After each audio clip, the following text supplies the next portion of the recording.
Hello friends, welcome to Day Trader Telugu and good evening. Sensex 622 points gain అయ్యి 80,519 దగ్గర close అయితే Nifty 186 points gain అయ్యి 24,502 దగ్గర close అయింది. వెరస్ బ్యాంక్ నిఫ్టీ 8 పాయింట్స్ గెయిన్ అయ్యి 52,279 దగ్గర క్లోజ్ అయింది. వాల్టి మార్కెట్స్ ఒక price activity little gap up, అక్కడి నుంచి ఒక స్మాల్ పుల్ బ్యాక్, అక్కడి నుంచి ఒక స్ట్రాంగ్ ర్యాలీ. నిఫ్టీ అయితే టువర్డ్స్ ఆల్ టైమ్ హై, కొత్త ఆల్ టైమ్ హై సైడ్ అయితే అడుగులు వేసింది. సిమిలర్ గా బ్యాంక్ నిఫ్టీ కూడా స్టార్టింగ్ లో పెరిగిన లేటర్ సెకండ్ హాఫ్ లో 2 o'clock అరౌండ్ నుంచి బ్యాంకింగ్ స్టాక్స్ లో decent cell of. Bank Nifty neutral గా ఉంచింది, కానీ నిఫ్టీని 24,500 మార్క్ అబౌవ్ క్లోజ్ చేసింది. ఎందుకు వాల్టి మార్కెట్స్ ఇంతలా పెరిగాయి? నిన్న మన వీడియో పోస్ట్ చేశాక 6:37 నేను మీకు ఒక ఇమేజ్ ని మన టెలిగ్రామ్ గ్రూప్ లో పెడుతూ గుడ్ డేటాని అప్డేట్ చేయడం జరిగింది. ఏంటా డేటా? రీసెంట్ టైమ్స్ లో అనుకుంటున్నది థర్స్డే మనకి డేటా పాయింట్స్ వస్తాయి. CPI inflation data month on month comparison లో 0.2% ఉంటుందని, ఇయర్ ఆన్ ఇయర్ కంపారిజన్ లో 3.4% ఉంటుందని ఎక్స్పెక్ట్ చేస్తుంది మార్కెట్. ఒకవేళ దీనికి బిలో వస్తుంటే మార్కెట్ సర్ప్రైజ్ అవుతుంది. అది పాజిటివ్ అని నిన్నటి వీడియోలోను గతంలో ఉంటున్న వీడియోలో కూడా డిస్కస్ చేసుకున్నాం. ఇక్కడ మీరు గమనించండి డేటా ఎలా వచ్చిందో. అనుకునింది 0.2 కానీ వచ్చింది 0.1. ఇది మంత్ ఆన్ మంత్ లో. And core CPI inflation year on year లో 3.4 ఉంటుంది అనుకుంటే 3.3 వచ్చింది. So obviously core inflation data expected కంటే బిలో వస్తుండడం మార్కెట్స్ పాజిటివ్ గా తీసుకుంటూ స్ట్రాంగ్ గా ర్యాలీ అయ్యాయి. మీరు ఇలా చెప్పేస్తున్నారు, బాగుంది. మరి యుఎస్ మార్కెట్స్ ఎందుకు ఫాలో అయ్యాయి, ఎందుకు రెడ్ లో క్లోజ్ అయ్యాయి? ఫ్రెండ్స్, మీరు గమనించాల్సింది ఈ డేటా వచ్చిన తర్వాత మార్కెట్స్ ఎలా రియాక్ట్ అయ్యాయి? పాజిటివ్ గా రియాక్ట్ అయ్యాయి. బట్ లేటర్ లార్జ్ క్యాప్స్ లో, మేజర్ లార్జ్ క్యాప్స్ లో, రీసెంట్ టైమ్స్ లో స్ట్రాంగ్ గా మూవ్ అయిన లార్జ్ క్యాప్స్ లో ప్రాఫిట్ బుకింగ్ కనిపించి రసెల్ 2000 ని చూడండి, అది యుఎస్ కి సంబంధించిన స్మాల్ క్యాప్ ఇండెక్స్, అక్కడికి డబుల్ షిఫ్ట్ అయింది. సో లార్జ్ క్యాప్స్ లో ప్రాఫిట్ బుకింగ్, స్మాల్ క్యాప్స్ లోకి investment in the US stock, because అక్కడ పారిటీ చాలా ఎక్కువగా ఉంటుంది వాటి మధ్యలో. లార్జ్ క్యాప్స్ ఎక్కువ పెరిగాయి compared with small caps. But మన ఇండియాలో అలా కాదు, స్మాల్ క్యాప్స్, మైక్రో క్యాప్స్ ఎక్కువ పెరిగాయి compared with large cap. Mostly ఇక ఇంపార్టెంట్ డేటా పాయింట్స్ అన్ని అయిపోయినట్లే. ఇక జీరో డేటా అంటే అలా కాదు. వాళ్ళ మార్కెట్ ఎండాక హెచ్సిఎల్ టెక్నాలజీస్ డేటా వస్తుంది, ఇండియాకి సంబంధించిన ఇన్ఫ్లేషన్ డేటా వస్తుంది, తర్వాత PPI data, producer price index, ఇదొక ఇన్ఫ్లేషన్ డేటా ప్రొడ్యూసర్ లెవెల్లో, హోల్సేల్ లెవెల్లో. ఆ డేటా పాయింట్స్ యూఎస్ లో అప్డేట్ అవుతుంది. అండ్ మిచిగన్ ఇన్ఫ్లేషన్ డేటా కూడా మనకి అప్డేట్ అవుతుంది. బట్ ఇవన్నీ కూడా అంత ప్రధానమైనవి స్ట్రాంగ్ డేటా పాయింట్స్ అయితే కాదు. బట్ ఎస్, నార్మల్ గా గమనిస్తుంటారు. వీటికి మనం అంత ఇంపార్టెన్స్ ఇవ్వాల్సిన నీడ్ అయితే లేదు. బట్ నేను మిగతావి మాట్లాడే ముందు దీన్ని నేను న్యూస్ టాపిక్ లో డిస్కస్ చేస్తాను. బట్ మార్కెట్ అనాలిసిస్ లోనే అడగాలనుకుంటున్నాను. ఇవాళ బిఎస్ఈ ఎక్స్పైరీ పరంగా ఎవరైనా టెక్నికల్ గ్లిచ్ ని ఫేస్ చేశారా? ఒక్క బ్రోకర్ తో కాదు, మేం పర్సనల్ గా 3-4 బ్రోకర్స్ ని యూస్ చేస్తుంటాం, మల్టిపుల్ ప్లాట్ఫామ్స్ ని. మోస్ట్ ఆఫ్ ద ప్లాట్ఫామ్స్ లో ఇవాళ మేము గ్లిచ్ ని ఫేస్ చేసాం. మీరు కూడా అలా ఫేస్ చేస్తుంటే, మీరు వాడుతున్న బ్రోకర్ రిలేటెడ్ గా ఇవాళ టెక్నికల్ గ్లిచ్ ఫేస్ చేస్తుంటే, ఆ గ్లిచ్ కారణంగా మీరు నష్టపోయారా? ఆర్ మీకు ఇంపాక్ట్ కలగలేదా? బై ఛాన్స్, బై లక్ మీకు ఏమైనా ప్రాఫిట్ ఉందా? ఇది ఒక్కసారి కామెంట్ సెక్షన్ లో షేర్ చేయండి. నేను ట్విట్టర్ ప్లాట్ఫామ్ లో చూస్తున్నప్పుడు మోస్ట్ ఆఫ్ ద పీపుల్ ఈ గ్లిచ్ కారణంగా నష్టపోయారని ఎలా అప్డేట్ చేస్తున్నారు. దట్ మే బి బికాస్ ఎక్కువగా నష్టపోయిన వాళ్ళే బయట చెప్తారు కదా, లాభం వస్తే మాకు గ్లిచ్ కారణంగా లాభం వస్తుందని ఎవరు చెప్పుకోరు. బట్ గ్లిచ్ కారణంగా ఎక్కువ నష్టపోయారని చెప్తున్నారు. బట్ దీని కారణంగా లాభం పొందిన వాళ్ళు కూడా ఉంటారనే అనుకుంటున్నాను. ఏం జరిగిందంటే, ఒక పాయింట్ ఆఫ్ టైం లో పెట్టిన ఆర్డర్స్ ఆ పాయింట్ లో ఎగ్జిక్యూట్ కాకుండా సర్టైన్ టైం తర్వాత ఆర్డర్స్ ఆ పాయింట్ లోనే ఎగ్జిక్యూట్ అయిపోయాయని హైయర్ ప్రైస్ లో ఆర్డర్స్ ని అలాట్ చేసి మార్కెట్ ఆ పాయింట్ ఆఫ్ టైం కి బాగా పడిపోయింది, పెరిగి పడిపోయింది. ఆ టైంలో లాస్ ని బుక్ చేసుకోవాల్సి వచ్చింది. కాబట్టి చాలా మంది ట్రేడర్స్ కి ఇది నేను తర్వాత డీటెయిల్డ్ గా కూడా ఎక్స్ప్లెయిన్ చేస్తాను. ఇలాంటి సినారియోస్ మీరు ఇవాళ ఫేస్ చేశారా? చేసుంటే దాని రిజల్ట్ ఎలా ఉందన్నది కామెంట్ సెక్షన్ లో మెన్షన్ చేయండి. అండ్ కమింగ్ టు ఎఫ్ఐఎస్ ఒక యాక్టివిటీ గమనించారంటే, ఎఫ్ఐఎస్ షార్ట్స్ ని స్లోగా కవర్ చేసుకుంటున్నట్లయితే కనిపిస్తుంది. ఆల్మోస్ట్ 3,06,000 కాంట్రాక్ట్స్ దగ్గరగా స్టిల్ నెట్ లాంగ్ అయితే ఉన్నారు. బట్ రీసెంట్ టైమ్స్ లో మరి ఎక్కువ ఉన్నారు కదా, 84% నెట్ లాంగ్ ఉన్నారు. ఇప్పుడు 78% కి వచ్చారు. 3.8 lakh దగ్గర నుంచి 3,06,000 వరకు. And coming to market activity, friends, channel ని అబ్జర్వ్ చేస్తున్న వాళ్ళకి నా వ్యూ క్లియర్ గా రీసెంట్ టైమ్స్ లో మెన్షన్ చేస్తూనే వస్తున్నాను. 23,950 బిలో మార్కెట్ వెళ్ళి క్లోజ్ అవ్వకుండా నేను మార్కెట్ ని ఇక్కడి నుంచి పడుతుందన్న ఒక వ్యూ తో చూడనని క్లియర్ గా చెప్పాను. అండ్ రెండవది, రీసెంట్ టైమ్స్ లో మనం రేంజ్ యాక్టివిటీని కూడా చూస్తూ వచ్చాం. Up side 24,500, down side 23,800. ఈ రేంజ్ ను కూడా రీసెంట్ టైమ్స్ లో అవాయిడ్ చేస్తూ మార్కెట్ ఫర్దర్ డైరెక్షనల్ గా ఉండే ఛాన్సెస్ కనిపిస్తున్నాయని ఈ రేంజ్ ను కూడా అవాయిడ్ చేయడం జరిగింది. ఇవాళ మార్కెట్ లో బ్రేక్అవుట్ కనిపించింది. లెట్స్ సీ బ్రేక్అవుట్ సస్టైన్ అవుతుందా లేదా అనేది, బికాస్ ఇది ఒక సైకలాజికల్ మార్క్ కదా, 24,500. ఫర్దర్ గా ఇది సస్టైన్ అవుతుంటే నెక్స్ట్ కనిపిస్తున్న important resistance and directional positional గా 24,750 ఆన్ టాప్ సైడ్ మనకి ఇంపార్టెంట్ గా కనిపిస్తుంది. సో ఫర్దర్ గా నా view as it is recent times లో మెయింటైన్ చేస్తున్న స్ట్రాంగ్ వ్యూ మార్కెట్ పరంగా అదే మెయింటైన్ చేస్తున్నాను.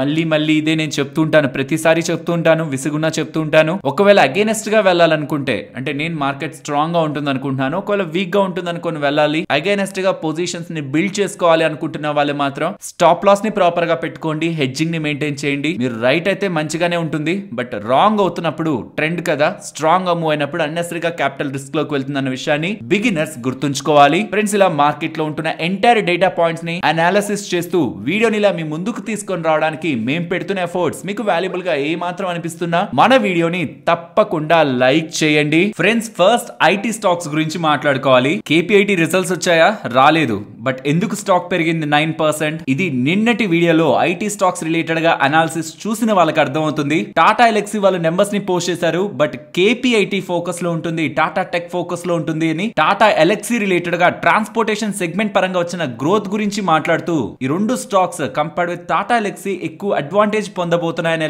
నిన్నటి వీడియో అనాలిసిస్ ద్వారా మనం డిస్కస్ చేసుకోవడం జరిగింది కదా. ఇవాళ మీరు గమనిస్తే టీసీఎస్ వాళ్ళ నెంబర్స్ ని పోస్ట్ చేశారు, ఇంకా కోఫోర్జ్, ఎంఫసిస్, ఒరాకిల్ ఇవేవి నెంబర్స్ ని పోస్ట్ చేయలేదు. బట్ టీసీఎస్ రిలేటెడ్ గా నేను మీకు డేటా పాయింట్ చెప్తాను అండ్ ఒక క్వశ్చన్ అడగబోతున్నాను. బికాస్ నేను చెప్తున్నప్పుడు మీరు కూడా కొంత యాక్టివిటీ చేస్తే అది మీ బ్రెయిన్ లో ఎక్కువగా రిజిస్టర్ అవుతుంది. నేను చెప్పబోతున్న ఇంపార్టెంట్ పాయింట్, లాస్ట్ 5 క్వార్టర్స్ నుంచి banking and financial BFSI segment పరంగా, అంటే వీళ్ళ బ్యాంకింగ్ అండ్ ఫైనాన్షియల్ క్లయింట్స్ కి వీళ్ళు ఇస్తున్న business quarter on quarter comparison లో లాస్ట్ 5 క్వార్టర్స్ లో తగ్గుతూనే వచ్చింది. ప్రతి క్వార్టర్ లో లాస్ట్ 5 క్వార్టర్స్ అంటే 1.5 ఇయర్ నుంచి కూడా సెగ్మెంట్ లో వీళ్ళు లో గ్రోత్ ని చూస్తూ వచ్చారు, ఇంకా చెప్పాలంటే డీ గ్రోత్ ని చూస్తూ వచ్చారు. అలాంటిది for the first time banking and financial space లో గుడ్ గ్రోత్ టీసీఎస్ వాళ్ళు పోస్ట్ చేస్తుండడం after market hours Coforge, Mphasis and Oracle stocks పెరిగాయి. సో దీన్ని బట్టి క్లియర్ గా కోఫోర్జ్, ఎంఫసిస్ అండ్ ఒరాకిల్ కి బ్యాంకింగ్ అండ్ ఫైనాన్షియల్ స్పేస్ లో సిగ్నిఫికెంట్ రెవెన్యూస్ వస్తాయని ఎలా అండర్లైన్ చేసుకోవచ్చా? అండ్ ఇప్పుడు నేను మీకు ఇవ్వబోతున్న ఇంపార్టెంట్ వర్క్, ఈ Coforge, Mphasis and Oracle related గా నాకు బ్యాంకింగ్ అండ్ ఫైనాన్షియల్ స్పేస్ నుంచి వీళ్ళు ఎంత రెవెన్యూని ఎర్న్ చేస్తున్నారు అనేది పర్సెంటేజెస్ లో మీరు కింద కామెంట్ సెక్షన్ లో చెప్పగలరా? 5 minutes ఆర్ 10 minutes మీరు స్పెండ్ చేసి వర్క్ ని చేయగలరు. బట్ చేశారంటే ఐటీ స్టాక్స్ రిలేటెడ్ గా ఉంటున్న బిజినెస్ స్లోగా మీ బ్రెయిన్ లో ఇన్వాల్వ్ అవుతూ ఉంటుంది. ఎందుకు ఒక కంపెనీ నెంబర్స్ పోస్ట్ చేస్తే ఇంకొక కంపెనీ రియాక్ట్ అవుతుంది, ఆర్ ఒక కంపెనీ నెంబర్స్ పోస్ట్ చేశాక ఎందుకు ఇతర కంపెనీస్ ని మనం ఫోకస్ చేయొచ్చు అన్నది ఇప్పుడు నేను ఇస్తున్న హోంవర్క్ ద్వారా అండ్ కమింగ్ టైమ్స్ లో ఇచ్చే వివిధ సెక్టార్స్ రిలేటెడ్ గా ఇస్తున్న హోంవర్క్ ద్వారా స్లోగా మీకు బిజినెస్ అనేవి అనాలిసిస్ ద్వారా ఒక వీడియో ద్వారా కాకుండా ఇలా స్లోగా మీ బ్రెయిన్ లో ఇన్వాల్వ్ అవుతాయి. కాబట్టి జస్ట్ నేను చెప్పించేయండి. స్క్రీనర్ వెబ్సైట్ ఉంటుందా, బిఎస్సికి వెళ్ళండి, దాంట్లోకి వెళ్ళి వీళ్ళ ఇన్వెస్టర్ ప్రెజెంటేషన్ ని, బిఎస్సిలో అయితే కోఫోర్జ్ అని మీరు టైప్ చేశాక ఇక్కడ సర్చ్ లో టైప్ చేశాక ఇక్కడ ఇలా వస్తుంది కదా, దాంట్లో ఇక్కడ ఆరో మార్క్ ని క్లిక్ చేసి ఇక్కడ ఇన్వెస్టర్ ప్రెజెంటేషన్ ఎక్కడ ఉంది, రీసెంట్ గా వీళ్ళు ఇన్వెస్టర్ ప్రెజెంటేషన్ ఎక్కడ అప్డేట్ చేశారనేది చెక్ చేసుకుంటూ వెళ్తే అక్కడ మీకు పీపీటీ దొరుకుతుంది. లేదంటే స్క్రీనర్ వెబ్సైట్ లో కోఫోర్జ్ అని సెర్చ్ చేశాక డౌన్ సైడ్ కి వస్తే ఇక్కడ పీపీటీ అని ఉందా, ఇవన్నీ ఇన్వెస్టర్ ప్రెజెంటేషన్స్. ఇది క్లిక్ చేసి ఇన్వెస్టర్ ప్రెజెంటేషన్ ఓపెన్ అవుతుంది. దాంట్లో మీరు డౌన్ సైడ్ స్క్రోల్ చేస్తూ వచ్చారంటే ఏ వర్టికల్ నుంచి వీళ్ళకి ఎంతెంత రెవెన్యూ వస్తుంది అనేది తెలుస్తుంది. బ్యాంకింగ్ అండ్ ఫైనాన్షియల్ స్పేస్ నుంచి కోఫోర్జ్ వాళ్ళకి 32.2% రెవెన్యూస్ వస్తున్నాయి. కాబట్టి టీసీఎస్ వాళ్ళు లాస్ట్ 5 క్వార్టర్స్ నుంచి డీ గ్రోత్ చూపిస్తున్నా for the first time banking and financial space లో గ్రోత్ ని చూపించేసరికి ఇవాళ బ్యాంకింగ్ అండ్ ఫైనాన్షియల్ స్పేస్ నుంచి ఎక్కువగా డబ్బులు సంపాదించుకుంటున్న ఐటీ స్టాక్స్ లో మనకి బజ్ కనిపించింది. సో ఈ 3 stocks Coforge, Mphasis and Oracle related గా మీరు ఫైండ్ అవుట్ చేసిన పర్సంటేజ్ ని కామెంట్ సెక్షన్ లో మెన్షన్ చేయండి. సరే, మీరు ఎలాగో మీ హోంవర్క్ ని కింద కామెంట్ సెక్షన్ లో మెన్షన్ చేస్తారు, బట్ టీసీఎస్ రిలేటెడ్ గా కొన్ని మాటలు మాట్లాడి ఎండ్ చేసేస్తాను. నిన్నటి వీడియోలోనే క్లియర్ గా చెప్పాను టీసీఎస్ నెంబర్స్ స్ట్రాంగ్ గా ఉన్నాయి అండ్ ఐటీ స్టాక్స్ పరంగా ఏదైతే వీక్నెస్ మార్కెట్ లో ఇప్పటి వరకు కంటిన్యూ అవుతూ వచ్చిందో అది ట్రెండ్ మారిందని. అండ్ ఐ స్ట్రాంగ్లీ సజెస్ట్ నిన్నటి వీడియోలోకి వెళ్ళి ఐటీ స్టాక్స్ గురించి, Tata ఎలక్సీ numbers and TCS numbers గురించి మనం ఏం మాట్లాడుకున్నాం అన్నది ఒక్కసారి గమనించండి. సో దట్ ఎప్పుడైనా నెంబర్స్ మార్కెట్ అవర్స్ తర్వాత పోస్ట్ చేస్తున్నప్పుడు వాటిని ఎలా అర్థం చేసుకోవాలి. బికాస్ మార్జిన్స్ తగ్గాయి టీసీఎస్ పరంగా, దాని కారణంగా ప్రాఫిటబిలిటీ కూడా తగ్గింది. బట్ దాన్ని నెగిటివ్ గా చూడకూడదని, బికాస్ ఆఫ్ హైరింగ్ చాలా కంపెనీస్ హైరింగ్ నెక్స్ట్ క్వార్టర్స్ కి పోస్ట్ పోన్ చేస్తే వీళ్ళు అలా చేయలేదు. కాబట్టి మార్జిన్స్ ప్రాఫిటబిలిటీ డిక్లైన్ అయింది. అది మార్కెట్ ఎక్స్పెక్టేషన్స్ కంటే బెటర్ ఉందని ఎలా ఎస్టిమేట్స్ ని చూసి మనం అనాలిసిస్ చేసామన్నది నిన్నటి వీడియోలు చూసిన వాళ్ళకి, అండ్ పాసిబిలీ చూడకపోతే ఒకసారి వెళ్ళి చూడండి నిన్నటి వీడియో, చాలా యూస్ఫుల్ గా ఉంటుంది. అండ్ కమింగ్ టు టీసీఎస్, ఒక్క మాటలో చెప్పాలంటే రెవెన్యూస్, మార్జిన్స్ మార్కెట్ ఎక్స్పెక్టేషన్స్ కంటే బెటర్ ఉన్నాయి. అండ్ నెట్ హైరింగ్ లాస్ట్ చాలా క్వార్టర్స్ నుంచి స్లో డౌన్ లో ఉంది. అది 7 quarters హై లో ప్రెసెంట్ నెట్ హైరింగ్ అనేది దాంట్లో కనిపిస్తుంది. Banking and financial service vertex లో వీళ్ళు లాస్ట్ 5 quarters నుంచి వీక్నెస్ లో ఉంటే ఈసారి పాజిటివ్ గా టర్న్ అయ్యారు. ఎస్ 1% దగ్గరగానే కనిపిస్తుంది గ్రోత్, బట్ స్టిల్ నెగిటివ్ తో పోలిస్తే పాజిటివ్ బెటర్ కదా. అండ్ మేనేజ్మెంట్ కూడా FY24 తో కంపేర్ చేస్తే FY25 బెటర్ గా ఉంటుంది అంటున్నారు. And A related driven business ఎక్కువ ఉంటుంది అంటున్నారు. అలా అని వీళ్ళు టర్న్ అరౌండ్ అయిపోతుంది, పాజిటివ్ గా గ్రో అయిపోతాం, ఎక్స్ట్రాడినరీ గ్రో అయిపోతాం అని ఎక్స్ట్రీమ్లీ పాజిటివ్ కామెంట్ ఏం చేయలేదు. కాషియస్ గానే చెప్పారు, ఇంకా మేమేం రివైవ్ అయిపోతాం అనేలా కాన్ఫిడెంట్ గా ఇప్పుడు చెప్పలేకపోతున్నాం. బట్ ఎస్ గ్రోత్ బానే ఉంటుంది కానీ స్ట్రాంగ్ గైడెన్స్ అయితే మేము ఇవ్వలేమనేలా కాషియస్ తోనే చెప్పారు. కానీ రిమైనింగ్ ఎలిమెంట్స్ అన్ని కూడా మార్కెట్ కి పాజిటివ్ కనిపిస్తుండడం ఈ స్టాక్ అనే కాదు, దీనికి రిలేట్ అవుతున్న ఇందాక మాట్లాడుకున్న బ్యాంకింగ్ అండ్ ఫైనాన్షియల్ స్పేస్ లో బిజినెసెస్ ఐటీ స్టాక్స్ ఉన్నాయి కదా, వాటిలో కూడా మనకి గ్రోత్ కనిపించింది. ఐ హోప్ మీకు ఎంటైర్ ఐటీ స్పేస్ పరంగా ఏం జరుగుతుంది అన్న క్లారిటీ వచ్చిందని. అండ్ ఇప్పుడు చాలా మందికి క్వశ్చన్ వస్తుంది, ఇప్పుడు బాగా పెరుగుతున్న ఐటీ స్టాక్స్ ఇంకా పెరుగుతాయా లేదంటే ఇప్పుడే ఆల్రెడీ బాగా పెరిగిపోయా? బికాస్ లాస్ట్ చాలా టైం నుంచి ఆల్మోస్ట్ 16-17% దగ్గరగా కొద్ది నెలల్లోనే ఇంకా కొద్ది వారాల్లోనే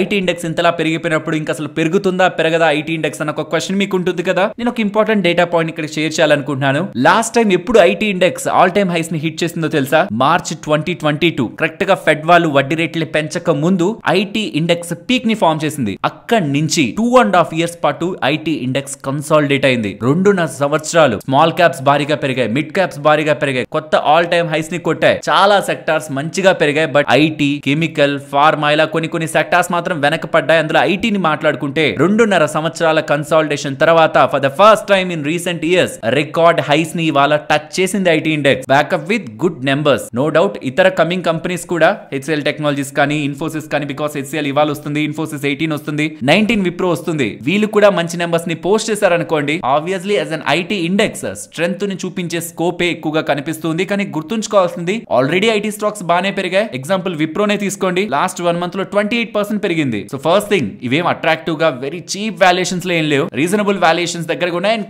కొన్ని వాళ్ళ లాంగ్ టర్మ్ వాల్యుయేషన్స్ తో కంపేర్ చేస్తే డౌన్ సైడే ఉన్నాయి ఇంకా. But too much attractive, too much cheap గా ఏం లేవు. First thing. సెకండ్ థింగ్, అలా అని టూ మచ్ ఎక్స్పెన్సివ్ అయిపోయి ఇది అవాయిడ్ చేయాల్సిన సెక్టార్ కూడా కాదు. లాంగ్ టర్మ్ కి ఇన్వెస్టర్స్ ని ఎప్పుడు మోసం చేయని సెక్టార్స్ లో ఐటీని ప్రధానంగా టాప్ లో ఉంచుకోవచ్చు. ఫ్రెండ్స్, ఇలా న్యూస్ అప్డేట్స్ ని అనాలిసిస్ చేస్తూ మీ ముందుకి కంటెంట్ తీసుకురావడానికి మేం పెడుతున్న ఎఫర్ట్స్ మీకు వాల్యుబుల్ గా అనిపిస్తూ ఉంటే మన వీడియోని తప్పకుండా లైక్ చేయండి. అండ్ ఫర్దర్ టాపిక్స్ ని మాట్లాడుకునే ముందు నాకు ఒక స్మాల్ ఫీడ్బ్యాక్ మీ దగ్గర నుంచి కావాలి. ఈ కామెంట్స్ నాకు చాలా టైం బ్యాక్ నుంచి వస్తున్నా, నేను కరెక్టే చేస్తున్నాను, దీంట్లో మార్పులు చేయాల్సిన నీడ్ లేదు. బికాస్ ఇదే మన వాళ్ళకి ఎక్కువ అడ్వాంటేజ్ ఉంటుందని సెల్ఫ్ గా నేను స్ట్రాంగ్ గా బిలీవ్ చేశాను కాబట్టి నేను ఈ ఫీడ్బ్యాక్ మిమ్మల్ని చాలా మంత్స్ గా అడగలేదు. బట్ నిన్నటి వీడియోలో కొన్ని ఎక్కువగా కామెంట్స్ వచ్చాయి, దాని కారణంగా ఇది అడుగుతున్నాను. ఫ్రెండ్స్, మన రీసెంట్ మార్కెట్ అనాలిసిస్ వీడియోస్ ని మన 1 year 2 year back analysis videos తో కంపేర్ చేస్తూ అప్పుడు 17 minutes ఉండేవి, అప్పుడు 15 minutes ఉండేవి, ఇప్పుడు ఎందుకు 30 minutes దగ్గరగా టైం వెళ్తున్నాయి. అండ్ ఐ థింక్ మొన్న 38 minutes దగ్గరగా వీడియో వెళ్తున్నాయి. ఇంత టైం పెట్టకండి,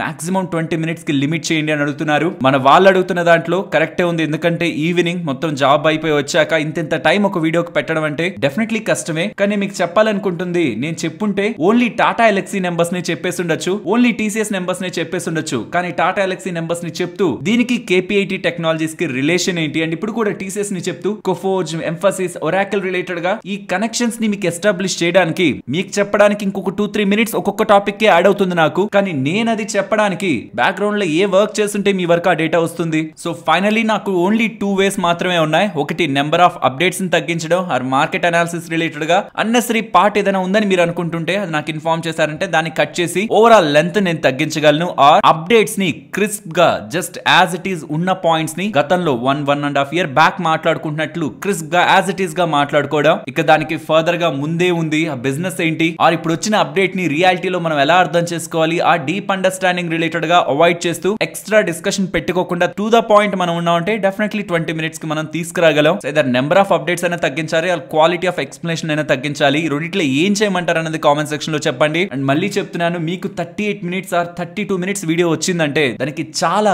గంటల ప్రిపరేషన్ అండ్ ఎంతో సేపు నేను మాట్లాడడం, ఎడిటింగ్ జరగడం ఇవన్నీ కూడా బ్యాక్గ్రౌండ్ లో జరుగుతూ ఉంటాయి. తక్కువ మినిట్స్ పెట్టడం యాజ్ ఎ ఛానల్ నాకే అడ్వాంటేజ్ ఉంటుంది. అండ్ 32 minutes ఒకే వీడియోలో పెట్టడం కంటే దీన్ని హాఫ్ చేసి మార్నింగ్ ఒక వీడియో, ఈవినింగ్ ఒక వీడియో, లైక్ మార్కెట్ అనాలిసిస్ ని మార్నింగ్ పెట్టేసి ఈవినింగ్ న్యూస్ వీడియో పెట్టినా అది ఇంకా డబుల్ అడ్వాంటేజ్ ఇస్తుంది. బికాస్ కొంతమంది యాడ్ రెవెన్యూ కోసం మీరు పెడుతున్నారు పెద్ద వీడియోస్ అంటున్నారు. అందరికీ చెప్పాలనుకుంటున్నాను, 8 minutes పైగా మనం ఎంత లెంత్ ఉన్న వీడియో పెట్టినా మనకి నచ్చిన యాడ్స్ పెట్టుకోవచ్చు. నేను 10 minutes పెట్టినా 20 minutes పెట్టినా ఏ యాడ్స్ ఉంటాయో, నేను 1 hour పెట్టినా 2 hour పెట్టినా అవే యాడ్స్ పెడతాను. బికాస్ చూస్తున్న వాళ్ళకి ఎక్కువ డిస్టర్బెన్స్ క్రియేట్ అవ్వకూడదని. అది మన ఛానల్ ఎప్పటి నుంచో ఫాలో అయ్యే వాళ్ళకి తెలుస్తుంది. టూ మచ్ లెంత్ ఉన్న వీడియోస్ కూడా మన ఛానల్లో ఎన్ని యాడ్స్ వస్తాయని. సో నేను మిమ్మల్ని కన్విన్స్ చేయాలనుకోవట్లేదు, ఈ లెంత్ కరెక్ట్ ఖచ్చితంగా చూడాలి మీరని. మీ ఫీడ్బ్యాక్ అడుగుతున్నాను. అండ్ ఒక స్మాల్ సజెషన్ కూడా, ఎవరైనా లెంత్ ఎక్కువ ఉంది అనుకుంటున్న వాళ్ళకి టైం లైన్ ఉంటుంది, మీరు నచ్చిన టైం కి వెళ్ళి ఆ అప్డేట్ ని కంప్లీట్ గా చూడొచ్చు. బట్ చెప్తున్న ప్రతి అప్డేట్ కి డీటెయిల్డ్ ఎక్స్ప్లెనేషన్ ఉండాలని వీడియో లెంత్ పెరుగుతున్నట్లుంది. మీరు అలా ఎక్కువగా చెప్తూ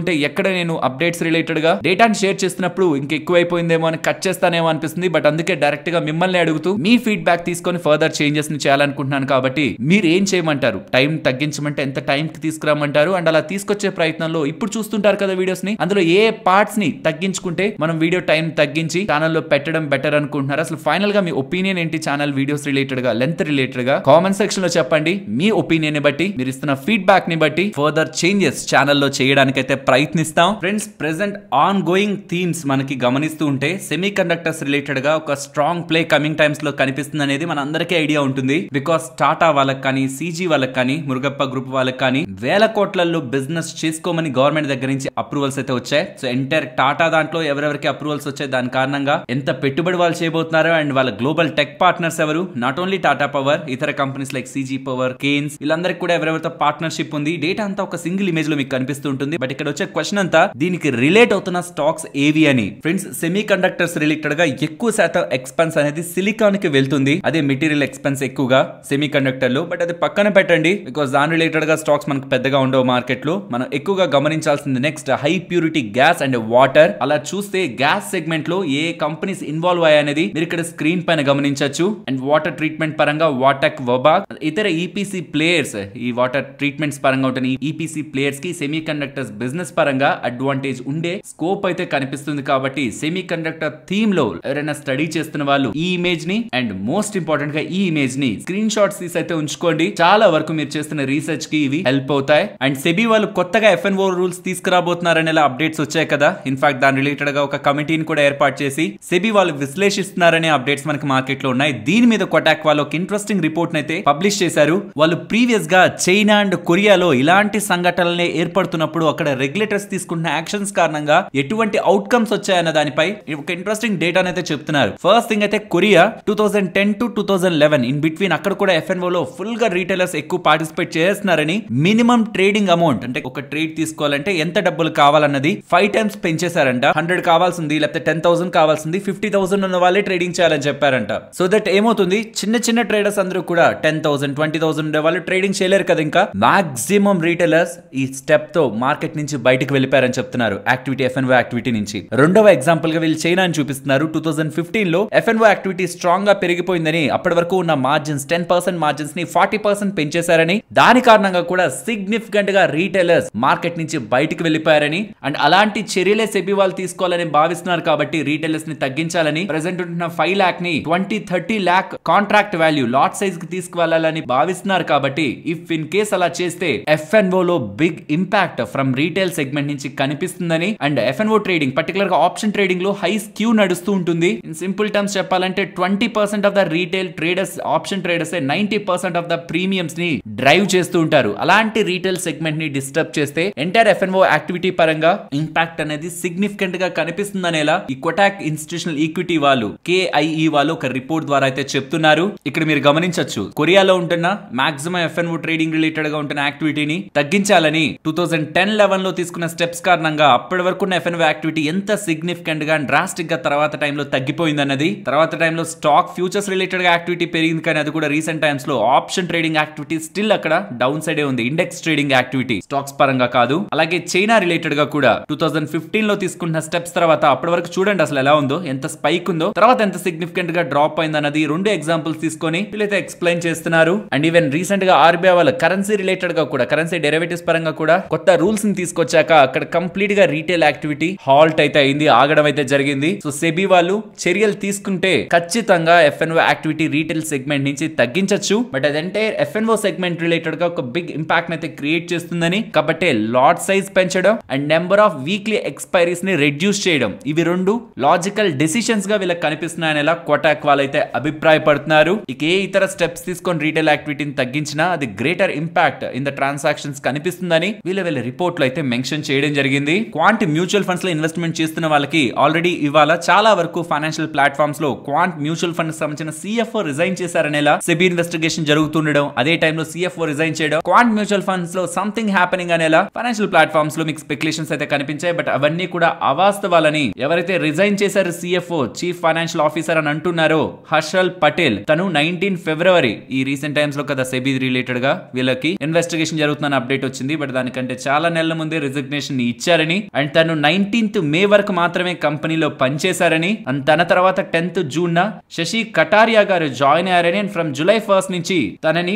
బోర్డ్ చీఫ్ ఫైనాన్షియల్ ఆఫీసర్ గా క్వాంట్ క్వాంట్ మ్యూచువల్ ఫండ్స్ కి నియమించిందనేలా క్వాంట్ మ్యూచువల్ ఫండ్ వాళ్ళు అప్డేట్ అయితే చేస్తున్నారు. ఇన్ సింపుల్ టర్మ్స్ ఎవరైతే రిజైన్ చేసేసారని చెప్తున్నారు, తను ఇప్పుడు కాదు ఫిబ్రవరిలో రిజైన్ చేశారు. ఇన్ఫాక్ట్ మేలోనే మా ఇన్స్టిట్యూషన్ నుంచి బయటకు వెళ్ళిపోయారు. దాని తర్వాత ఒకరు జాయిన్ అయ్యారు. తనని బోర్డ్ జూలై 1 నుంచి చీఫ్ ఫైనాన్షియల్ ఆఫీసర్ గా నియమించిందని ఏదైతే సెబీ ఇన్వెస్టిగేషన్ లో భాగంగా రిజైన్ చేశారని వస్తున్న వార్తలు ఉన్నాయో అవన్నీ అవాస్తవం, ఫాల్స్ అండ్ ఫేక్ న్యూస్ అనేలా క్వాంట్ మ్యూచువల్ ఫండ్ వాళ్ళు క్లారిఫికేషన్ అయితే చేశారు. నెక్స్ట్ ఎల్టీ ఫుడ్స్ గురించి మాట్లాడుకోవాలి. ఇంట్రెస్టింగ్ అప్డేట్ అయితే కనిపిస్తుంది. మీకు గుర్తుంటే ఎల్టీ ఫుడ్స్ వాళ్ళు వాళ్ళ లాస్ట్ అనలిస్ట్ కాల్ లో మేము జూలైలో యూకే లో కూడా బిజినెస్ స్టార్ట్ చేయబోతున్నాం అప్డేట్ చేశారు కదా. ఇప్పుడు క్లియర్ గా యూకే లో వాళ్ళ సబ్సిడరీ ద్వారా 60 ton per annum rice production కెపాసిటీని ఎల్టీ ఫుడ్స్ వాళ్ళు స్టార్ట్ చేస్తున్నట్టు, ఇనిషియల్ గా 7 మిలియన్ పౌండ్స్ దగ్గరగా ఆల్మోస్ట్ 76 crores దగ్గరగా దీనికి ఇన్వెస్ట్మెంట్ చేయబోతున్నట్టు, అండ్ ఫర్దర్ గా కూడా 50 మిలియన్ పౌండ్ నియర్లీ 540 crore దగ్గరగా ఇన్వెస్ట్మెంట్ చేసి బిజినెస్ ని పెంచుకొని ఆల్రెడీ యూకే లో ఉంటున్న 4 లీడింగ్ రీటైలర్స్ వీళ్ళు రైస్ అయితే ప్రొడ్యూస్ చేస్తారు, బానే ఉంది, మరి ఎక్కడ సెల్ చేస్తారు, దానికని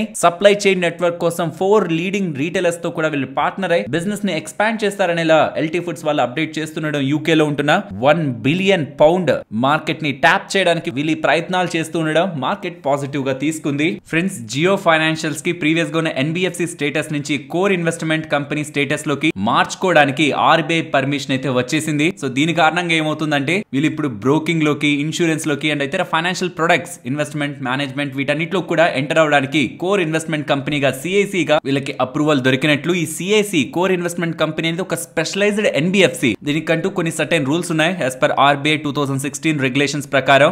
అల్టిమేట్ గా వీళ్ళు చేయాలనుకుంటున్న బిజినెస్ కి ఎన్బిఎఫ్సి, నార్మల్ ఎన్బిఎఫ్సి స్ట్రక్చర్ నుంచి ఇలా మూవ్ చేసుకుంటూ ఉండడం. ప్రాబబ్లీ కమింగ్ టైమ్స్ లో జియో సైడ్ నుంచి మనం ఒక బ్రోకింగ్ కంపెనీని కానీ, ఇన్సూరెన్స్ ప్రొడక్ట్స్ ని కానీ అండ్ ఇన్వెస్ట్మెంట్ సైడ్ నుంచి కూడా మ్యూచువల్ ఫండ్ ఇండస్ట్రీలో కూడా ఎంటర్ అయ్యే స్కోప్ మనకి జియో సైడ్ నుంచి క్లియర్ గా కనిపిస్తూ ఉంది. ఫ్రెండ్స్, ఇవాళ మీరు గమనిస్తే సోషల్ మీడియాలో ఒక్కొక్కరు ఒక్కొక్క బ్రోకర్ ప్లాట్ఫామ్ ని మెన్షన్ చేస్తూ మా బ్రోకర్ ప్లాట్ఫామ్ పని చేయట్లేదు, బిఎస్సి రిలేటెడ్ గా మేము పెడుతున్న ఆర్డర్స్, పర్టికులర్ గా వాళ్ళ సెన్సెక్స్ ఎక్స్పైరీ కదా, దాని రిలేటెడ్ గా మేము పెడుతున్న ఆర్డర్స్ రిజెక్ట్ అవుతున్నాయి. కానీ ఒక పాయింట్ ఆఫ్ టైం కి అది ఎగ్జిక్యూట్ అయిపోయిందని ప్రీవియస్ గా ఒక హై ప్రైస్ లో ఆర్డర్స్ ని మాకు అలాట్ చేసి పెద్ద మొత్తంలో నష్టపోయామనేలా డ్యూ టు ఇవాళ సెన్సెక్స్ గ్లిచ్ చాలా మంది ట్రేడర్స్ సోషల్ మీడియా వేదికగా ఇవాళ స్క్రీన్ షాట్స్ అయితే షేర్ చేశారు. నేను ఈ టాపిక్ ని తీసుకోవడానికి ప్రధానమైన కారణం మీలో కూడా ఎవరైనా ఈ రీజన్ తో ఇవాళ లాస్ అయింటే అది మీ తప్పు కాదు, ఇన్ఫాక్ట్ బ్రోకర్ తప్పు కూడా కాదు. బికాస్ మీరు ట్విట్టర్ లోకి వెళ్ళి సర్చ్ చేయండి, ఎన్ని బ్రోకర్లు ఉంటే అన్ని మంది బ్రోకర్లు పేర్లు చెప్తున్నారు. ఇది ఓన్లీ బికాస్ ఇవాళ BSc as an exchange technical glitch అయితే ఫేస్ చేసింది. బ్రోకర్ సైడ్ నుంచి టెక్నికల్ గ్లిచెస్ కి ట్రేడర్స్ బలి అవ్వడం, ఎక్స్చేంజెస్ సైడ్ నుంచి టెక్నికల్ గ్లిచెస్ కి ట్రేడర్స్ బలి అవ్వడం ఈ మధ్య కొంత కామన్ అయిపోతుంది. సడన్ గా మార్కెట్ లో స్పర్ట్ వచ్చింది కదా, అప్ సైడ్ కి వచ్చింది కదా, మేబీ ఆ టైంలో సిస్టమ్స్ లో వాళ్ళకి టెక్నికల్ గ్లిచెస్ కారణంగా ఎంటైర్ ఆప్షన్ ట్రేడింగ్ అంతా కూడా సెన్సెక్స్ ఎక్స్పైరీ పరంగా ఇంపాక్ట్ అయితే అయ్యింది. అండ్ ఇఫ్ ఇన్ కేస్ మీకు అలా అవుతూ ఉంటే పాసిబుల్లీ మీ బ్రోకర్ తో ఒక మెయిల్ పెట్టండి. అండ్ 1309 వీడియోలో మెన్షన్ చేసినట్లు ఒకవేళ మీ తప్పు లేకుండా ట్రేడింగ్ లో నష్టపోతూ ఉంటే టెక్నికల్ గ్లిచెస్ అది ఫ్రమ్ బ్రోకర్స్ కానివ్వండి, ఎక్స్చేంజెస్ కానివ్వండి, నెగ్లెక్ట్ చేయాల్సిన అవసరం లేదు, అవాయిడ్ చేయాల్సిన అవసరం లేదు. జస్ట్ మీరు మీ బ్రోకర్ దగ్గర కంప్లైంట్ ని పెట్టండి, తర్వాత సెబీ స్కోర్స్ లో కంప్లైంట్ చేయండి. అలా అన్నది ఈ వీడియోలో ఎక్స్ప్లెయిన్ చేశాను.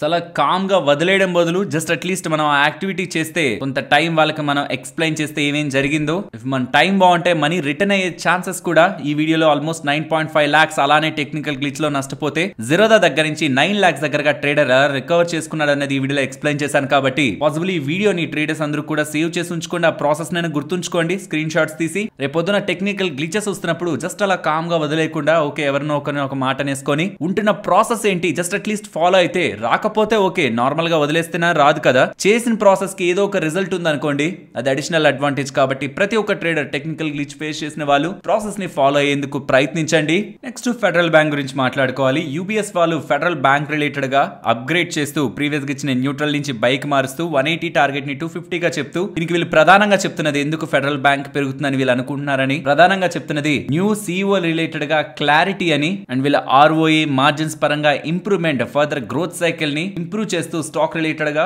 ఫర్దర్ రీరేటింగ్ ఉంటుందని అప్డేట్ అయితే చేస్తున్నారు. బట్ ఇంకా న్యూ సిఇఓ అపాయింట్ అవ్వలేదు. వీళ్ళు మల్టిపుల్ మీడియా స్టోరీస్ ని, ఎన్బిసి ఇతర ఫైనాన్షియల్ ప్లాట్ఫామ్స్ లో ఉన్న స్టోరీస్ ని బేస్ చేసుకొని ఇలా అప్గ్రేడ్స్ ఇస్తున్నారని యూబీఎస్ వాళ్ళు ఒక నోట్ అయితే రిలీజ్ చేయడం జరిగింది. Anyway stock is doing good. Recent time quarters లో వీళ్ళు బెటర్ గానే నెంబర్స్ ని పోస్ట్ చేస్తున్నారు. అండ్ కమింగ్ టైమ్స్ లో న్యూ సిఇఓ తో కూడా గ్రోత్ పెరుగుతుందని వీళ్ళు సిఇఓ అపాయింట్ అవ్వడానికి ముందుగానే యాంటిసిపేషన్ చేస్తూ రేటింగ్ అయితే ఇచ్చారు. అలాగే ఆదాని పోర్ట్స్ వాళ్ళు కాన్కార్ ని, కంటైనర్ కార్పొరేషన్ ని అక్విజిషన్ చేయడానికి ఇంట్రెస్టెడ్ గా ఉన్నారని, దీనివల్ల ఆదాని పోర్ట్స్ కి ఏంటి లాభం, ఆదాని పోర్ట్స్ లాజిస్టిక్స్ ని మెయింటైన్ చేస్తుంటుంది కదా త్రూ పోర్ట్స్. అలాగే కాన్కార్ వాళ్ళ దగ్గర 61 ఇన్లాండ్ కంటైనర్ డిపోట్స్ ఉన్నాయి. సో ఇలా కంటైనర్ కార్పొరేషన్ వాళ్ళ దగ్గర ఉంటున్న ఈ బిజినెస్ ని అక్విజిషన్ చేయడం ద్వారా ఇది ఎగ్జిస్టింగ్ ఉన్న అదాని పోర్ట్ బిజినెస్ కి లింక్ అవుతూ further growth side Adani ports వెళ్ళడానికి యూజ్ అవుతుంది. కాబట్టి దీన్ని అక్విజిషన్ చేయడానికి రెడీగా ఉన్నారని, అండ్ దీనికి ప్యారలల్ గా గవర్నమెంట్ వాళ్ళు కూడా ఎప్పటి నుంచో ఈ కంటైనర్ కార్పొరేషన్ రిలేటెడ్ గా వాళ్ళ దగ్గర ఉంటున్న వాటా 54.8% వాటాలోంచి సిగ్నిఫికెంట్ వాటాని అమ్మడానికి కూడా గవర్నమెంట్ వాళ్ళు ప్రయత్నిస్తున్నారు. కానీ సరైన ప్రైస్ గవర్నమెంట్ వాళ్ళకి దొరక్క వాళ్ళైతే వెయిట్ చేస్తున్నారు. అండ్ సరైన ప్రైస్ లోకి వస్తేనే మేం కొంటాం అనేలా అదాని వాళ్ళు, అదాని పోర్ట్ సంబంధించిన CEO కరణ్ అదాని గారు స్టేట్మెంట్స్ అయితే చేస్తున్నారు. సో ఇద్దరు రిలేటెడ్ గా ప్రైస్ డిఫరెన్స్ ఎంత ఉందో, వాల్యుయేషన్ డిఫరెన్స్ ఎంత ఉందో కానీ అంతా బాగుంటే కమింగ్ టైమ్స్ లో కంటైనర్ కార్పొరేషన్ రిలేటెడ్ గా మెజారిటీ వాటా అదాని పోర్ట్స్ వాళ్ళు తీసుకుంటున్నారనే వార్తల్ని కూడా, బికాస్ ఇరు వర్గాల సైడ్ నుంచి ఒక సైడ్ గవర్నమెంట్ అమ్మాలని ప్రయత్నిస్తుంది, ఇంకొక సైడ్ అదాని వాళ్ళు కొనాలని ప్రయత్నిస్తున్నారు. ప్రైస్ డిఫరెన్స్, వాల్యుయేషన్ డిఫరెన్స్ అవి అడ్జస్ట్ అయితే ఫర్దర్ గా దీని రిలేటెడ్ గా మనం అప్డేట్స్ వినే అవకాశం ఉంది. నెక్స్ట్ అదాని విల్మర్ గురించి మాట్లాడుకోవాలి. వీళ్ళు స్పెషాలిటీ కెమికల్ కంపెనీ అయిన ఓంకార్ కెమికల్ ఇండస్ట్రీస్ ని with an enterprise value of 56 crore వీళ్ళు అక్విజిషన్ అయితే, majority of acquisition almost 67% acquisition అయితే చేస్తున్నారు. ఇది ఒక speciality chemical company. Interestingly Adani Wilmar వాళ్ళు ఈ స్పేస్ లో కూడా అక్విజిషన్ చేస్తున్నారు అన్నది కొంత ఇంట్రెస్టింగ్ అప్డేట్ గా అదాని విల్మర్ పరంగా కనిపిస్తుంది. ఎందుకు అక్విజిషన్ చేశారని, మోస్ట్ పాసిబుల్ బిజినెస్ రిలేటెడ్ గా దీనికి ఏదైనా లింక్ ఉంటుందా అనేది కొంత డీప్ గా అనాలిసిస్ చేస్తే మనకు అర్థమవుతుంది. బట్ యాజ్ ఆఫ్ నో ఒక స్పెషాలిటీ కెమికల్ కంపెనీని అదాని విల్మర్ వాళ్ళు అయితే అక్విజిషన్ చేస్తున్నారు. నెక్స్ట్ వడాఫోన్ ఐడియా గురించి మాట్లాడుకోవాలి. వీళ్ళ వెండర్స్ ఉంటారు కదా, అందులో వన్ ఆఫ్ ద వెండర్ అయిన ఏటీసీ టెలికాం వాళ్ళ రిలేటెడ్ గా ఉంటున్న ఓసిడీస్ ని, ఆప్షనల్ కన్వర్టబుల్ డెబెంచర్స్ ని ఈక్విటీ షేర్స్ గా మార్చుకుంటున్నట్లు వీళ్ళైతే అప్డేట్స్ అయితే చేస్తున్నారు. సో వీళ్ళ డెట్ ఈక్విటీలోకి అయితే మారుతుంది. 10 రూపీస్ పర్ షేర్ లెక్కన 160 crore విలువ చేసే ఓసిడీస్, ఆల్మోస్ట్ 16,000 ఓసిడీస్ ఈక్విటీగా అయితే మారుతూ ఉన్నాయి. నెక్స్ట్ ఇన్ఫోసిస్ గురించి మాట్లాడుకోవాలి. డెలవేర్ డిపార్ట్మెంట్ ఆఫ్ లేబర్ వాళ్ళ దగ్గర నుంచి వాళ్ళకి సంబంధించిన లెగసీ సిస్టమ్స్ ని అప్గ్రేడ్ చేయడానికి ఇన్ఫోసిస్ వాళ్ళకి ఒక కాంట్రాక్ట్ వచ్చిందనేలా అప్డేట్ అయితే చేస్తున్నారు. బట్ అది ఎంత కాంట్రాక్ట్, దాని రిలేటెడ్ గా టర్మ్స్ అండ్ కండిషన్స్ అప్డేట్ అవ్వట్లేదు. కాంట్రాక్ట్ అయితే ఇన్ఫోసిస్ గెలుచుకుందని ఎక్స్చేంజెస్ కి చెప్తున్నారు. నెక్స్ట్ స్టెర్లైట్ టెక్నాలజీస్ గురించి మాట్లాడుకోవాలి. స్టెర్లైట్ టెక్నాలజీస్ వాళ్ళకి వాళ్ళ షేర్ హోల్డర్స్ అండ్ క్రెడిటర్స్ దగ్గర నుంచి వీళ్ళ global service business demerger related గా అప్రూవల్ అయితే దొరికింది. నెక్స్ట్ NCLT అప్రూవల్ రావాలి. 2 to 3 months లో వచ్చేస్తుంది. ఈ అప్రూవల్స్ అన్ని వచ్చేసాయంటే వీళ్ళకి సంబంధించిన గ్లోబల్ సర్వీసెస్ బిజినెస్ ని వీళ్ళు డీమర్జ్ చేస్తారు. దీని కారణంగా ఇన్వెస్టర్స్ కి వాల్యూ అన్లాకింగ్ అవుతుందని మార్కెట్ ఎక్స్పెక్ట్ చేస్తూ స్టాక్ ఇవాళ ఇలా గెయిన్ అయింది. నెక్స్ట్ BEL వీళ్ళకి 230 crore విలువ చేసే ఆర్డర్, ఒక export order from Thales Reliance defence systems వాళ్ళ దగ్గర నుంచి లభించిందని, అండ్ ఇందులో భాగంగా ట్రాన్స్మిట్ రిసీవ్ మాడ్యూల్స్ ని వీళ్ళు మ్యానుఫ్యాక్చర్ చేసి సప్లై చేస్తారనేలా అప్డేట్స్ అయితే చేస్తున్నారు. ఇది ఒక 230 crore ఆర్డర్. దీనికి ముందు వాళ్ళకి 192 crore ఆర్డర్ దగ్గరగా లభించింది. ఈ ఆర్డర్స్ అన్ని కలుపుకుంటే కరెంట్ ఫైనాన్షియల్ ఇయర్ లో 5225 crore విలువ చేసే ఆర్డర్స్ ని BEL వాళ్ళు గెలుచుకుంటున్నట్టు ఫ్రెండ్స్ నిన్న హర్దీప్ సింగ్ పూరి గారు, petroleum and natural gas minister గారు, ఆయిల్ ఎక్స్ప్లోరేషన్ కంపెనీస్ రిలేటెడ్ గా ఫర్దర్ గా గవర్నమెంట్ ఎలాంటి స్టెప్స్ తీసుకొని అండ్ అక్కడ ఆల్మోస్ట్ $100 billion ఇన్వెస్ట్మెంట్ ఆపర్చునిటీస్ పరంగా ఎలాంటి స్కోప్ ఉందనేలా బై 2030 తను ఇంట్రెస్టింగ్ స్టేట్మెంట్స్ చేస్తుండడు. నేను ఆయిల్ ఎక్స్ప్లోరేషన్ కంపెనీస్ రిలేటెడ్ గా మంచి బజ్ నెలకొంది కదా. ఇప్పుడు అగైన్ మోర్గన్ స్టాన్లే వాళ్ళు ఆయిల్ ఇండియా రిలేటెడ్ గా స్ట్రాంగ్ బులిష్ కామెంట్స్ చేస్తూ not only oil India, ONGC ని కూడా వాళ్ళ రాడార్ లో పెట్టుకుంటున్నారని, ఇన్ కమింగ్ టైమ్స్ ఈ కంపెనీస్ రిలేటెడ్ గా మోస్ట్ బెనిఫిషియలీ పీరియడ్ నడవబోతుందని, ఈ entire oil refining space not only oil India, HOEC కానీ, సిలాన్ ఎక్స్ప్లోరేషన్ కానీ, ONGC కానీ, ఈవెన్ రిలయన్స్ ఇండస్ట్రీస్ కూడా వస్తుంది ఇందులో. వీటన్నిటికీ కూడా ఈ రిఫైనింగ్ ఇండస్ట్రీ అంతటికి కూడా గుడ్ గ్రోత్ కమింగ్ టైమ్స్ లో ఉంటుందనేలా మోర్గన్ స్టాన్లే వాళ్ళు అభిప్రాయపడుతూ ఒక రిపోర్ట్ ని రిలీజ్ చేస్తూ ఉండడం ఇవాళ కూడా ఆయిల్ ఇండియా స్టాక్ స్ట్రాంగ్ గా ఒక పాయింట్ లో ఆల్మోస్ట్ 15% దగ్గరగా కూడా పెరుగుతూ ఇవాళ ఎండ్ ఆఫ్ ద డే 8% లో క్లోజ్ అయింది. And last less than I think 4-5 days లోనే 20% దగ్గరగా స్టాక్ పెరిగింది. ఎప్పుడైనా సరే కేంద్ర ప్రభుత్వం సైడ్ నుంచి, మినిస్ట్రీస్ నుంచి ఇలాంటి కామెంట్స్ వస్తూ ఉండడమే మోస్ట్లీ ఆ సెక్టార్స్ రిలేటెడ్ గా బజ్ అయితే ఇనిషియేట్ చేస్తూ ఉంటాయి. దానికి అడిషనల్ గా investment banks and broking institutes publish చేస్తున్న రిపోర్ట్స్ ఫర్దర్ గా స్టాక్స్ రిలేటెడ్ గా ఈ మొమెంటం ని బ్యాలెన్స్ చేస్తూ ఉంటాయి. బట్ గుర్తుంచుకోవాల్సింది కమింగ్ టైమ్స్ లో వాళ్ళు నిజంగానే ఆ గ్రోత్ సెగ్మెంట్ సైడ్ మూవ్ అవుతున్నారా, వాళ్ళ ఎర్నింగ్స్ అలా ఇంప్రూవ్ అవుతున్నాయా లేదా అనేది కూడా మనం గమనించాలి. నాట్ జస్ట్ ఎక్కడో గవర్నమెంట్ సైడ్ నుంచి కామెంట్స్ వచ్చేస్తున్నాయి ఆర్ ఇలా రిపోర్ట్స్ వచ్చేస్తున్నాయి, వాళ్ళ ఎస్టిమేట్స్ ఇవన్నీ అనేలా జస్ట్ వాటిని బ్లైండ్ గా బేస్ చేసుకొని వెళ్ళిపోయి పెద్ద మొత్తంలో ఇన్వెస్ట్మెంట్ చేస్తే కమింగ్ టైమ్స్ లో అవి కార్యరూపం దాల్చకపోతే ఖచ్చితంగా అది మన ఇన్వెస్ట్మెంట్ అమౌంట్ అయితే ఇంపాక్ట్ చేస్తుంది. దీనికి ఒక prime example PSU companies related గా గవర్నమెంట్ ఆఫ్ ఇండియా చాలా టైం బ్యాక్ నుంచి డిస్ఇన్వెస్ట్మెంట్ చేయాలనుకుంది, కానీ మోస్ట్ ఆఫ్ ద కంపెనీస్ పరంగా చేయలేకపోయింది బికాస్ ఆఫ్ లో ఇంట్రెస్ట్. సో అలా చాలా సెక్టార్స్ రిలేటెడ్ గా గవర్నమెంట్ ఫోకస్ చేయాలనుకుంటుంది, బట్ వేటి రిలేటెడ్ గా ప్రయారిటైజ్ చేయాలనుకున్నది బడ్జెట్ అండ్ వాటి రిలేటెడ్ గా ఉన్న ఫండింగ్ అండ్ కమింగ్ టైమ్స్ లో ఉంటున్న ట్యాక్స్ స్ట్రక్చర్స్ పరంగా కూడా ఆధారపడి ఉంటుంది. కాబట్టి ఎస్ గవర్నమెంట్ సైడ్ నుంచి అప్డేట్స్ వస్తున్నప్పుడు వాటిని రాడార్ లో పెట్టుకొని అనాలిసిస్ చేయడం ఎంత ఇంపార్టెంట్, టైం టు టైం వాళ్ళ రిజల్ట్స్ లో రిఫ్లెక్ట్ అవుతుందా, మేనేజ్మెంట్ ఏం మాట్లాడుతుంది అనేది అనేది కూడా పట్టించుకోవాలి. అవి జస్ట్ అవాయిడ్ చేస్తూ జస్ట్ గవర్నమెంట్ చెప్పింది ఇలా ఇన్వెస్ట్మెంట్ బ్యాంక్స్ చెప్పాయని వీళ్ళ మీదే 100% భారం వేసి మాత్రం ఆ సెక్టార్స్ లోకి పెద్ద మొత్తంలో దిగడం కూడా ప్రమాదం అన్న విషయాన్ని ఇన్వెస్టర్స్ గుర్తుంచుకోవాలి. నెక్స్ట్ నిఫ్టీ అలాగే bank Nifty support and resistance. Nifty related గా నేను ఫర్దర్ లెవెల్స్ అయితే డ్రా చేయాల్సింది, బట్ ఇవాల్టి ప్రైస్ యాక్షన్ ప్రకారం మనం ఇది ఇంపార్టెంట్ రెసిస్టెన్స్ గా తీసుకోవచ్చా? ఇది ఎంత ఇంపార్టెంట్ గా ఇమీడియట్ గా మెయింటైన్ చేయండి. ఒకవేళ మార్కెట్ ఈ లెవెల్స్ దగ్గర కూడా బ్రేక్అవుట్ అవుతుంటే నేను నెక్స్ట్ లెవెల్స్ ని మీకు టెలిగ్రామ్ లో అప్డేట్ చేస్తాను, నెక్స్ట్ వీడియోస్ లో కూడా అప్డేట్ చేస్తాను. యాజ్ ఆఫ్ నౌ ఈ వీకెండ్ లో నేను ఇంకాస్త ఫర్దర్ లెవెల్స్ ని ఉంటున్న టెక్నికల్ ఆస్పెక్ట్స్ ని బట్టి నేను డ్రా చేస్తాను. సో ఫర్దర్ గా ఇమీడియట్ గా అయితే ఈ రోజు ఫేస్ చేసిన హై నెక్స్ట్ ఇమీడియట్ రెసిస్టెన్స్ ఉంటుంది అండ్ డౌన్ సైడ్ 24,420 బిలో 24,337. వాళ్ళు మీరు గమనించారా ఫస్ట్ టైం డౌన్ అవుతున్నప్పుడు అదే ఇంపార్టెంట్ సపోర్ట్ గా యాక్ట్ అయింది. Let's see. అండ్ ఫర్దర్ గా బ్యాంక్ నిఫ్టీ ఇవాళ స్ట్రాంగ్ గా బ్రేక్అవుట్ అయితే అయిపోయింది, కానీ నెక్స్ట్ చూసారా ఈ కన్సాలిడేషన్ రెసిస్టెన్స్ దగ్గర ఒక సిరీస్ ఆఫ్ కన్సాలిడేషన్ 11:15 నుంచి 2:15 వరకు ఆల్మోస్ట్ 3 అవర్స్ దగ్గరగా ఈ సేమ్ లెవెల్ దగ్గర రెసిస్టెన్స్ ఫేస్ చేసి డౌన్ సైడ్ కి వచ్చి ప్రీవియస్ గా ఉంటున్నా ఇవాళ సపోర్ట్ తీసుకుంది, కానీ ప్రీవియస్ గా రెసిస్టెన్స్ గా ఉంది, కానీ సేమ్ లెవెల్ దగ్గరికి వచ్చి సపోర్ట్ తీసుకుంది. కాబట్టి ఈ జోన్ ఫర్దర్ గా బ్యాంక్ నిఫ్టీ పరంగా ఇంపార్టెంట్. ఇది డౌన్ సైడ్ బ్రేక్ అయితే 51,880, అప్ సైడ్ కి వస్తుంటే 52,570, అది బ్రేక్ అయితే 53,40 ఇంపార్టెంట్ రెసిస్టెన్స్ గా బ్యాంక్ నిఫ్టీ పరంగా కనిపిస్తూ ఉంది. అండ్ ప్రీవియస్ గానే మనం మార్కెట్ రిలేటెడ్ గా రేంజ్ యాక్టివిటీని వద్దనుకున్నాం డ్యూ టు మార్కెట్ ఒక బ్రేక్అవుట్ పాసిబిలిటీ ఉండొచ్చని ప్రెసెంట్ అది కనిపిస్తూ ఉంది. లెట్స్ సీ నిఫ్టీ పరంగా ఫర్దర్ గా సస్టైన్ అవుతుంటే ఈ రేంజ్ లో లేకపోవడం అనేది గుడ్ డెసిషన్ అవుతుంది. కాబట్టి కొద్ది రోజుల పాటు నాకు కాన్ఫిడెన్స్ ఫర్దర్ గా బిల్డ్ అయ్యేంత వరకు నేనైతే మార్కెట్ రేంజ్ ని చూడకూడదు అనుకుంటున్నాను. అంటే ఇదే పాయింట్స్ లో ఉంటుంది, డైరెక్షనల్ గా ఉండదు అనుకునే వ్యూ ని నిఫ్టీ పరంగా మెయింటైన్ చేయట్లేదు. మరొక ఇంట్రెస్టింగ్ వీడియోతో మళ్ళీ మీ ముందుకు వస్తాను. అంతవరకు టేక్ కేర్. జై హింద్.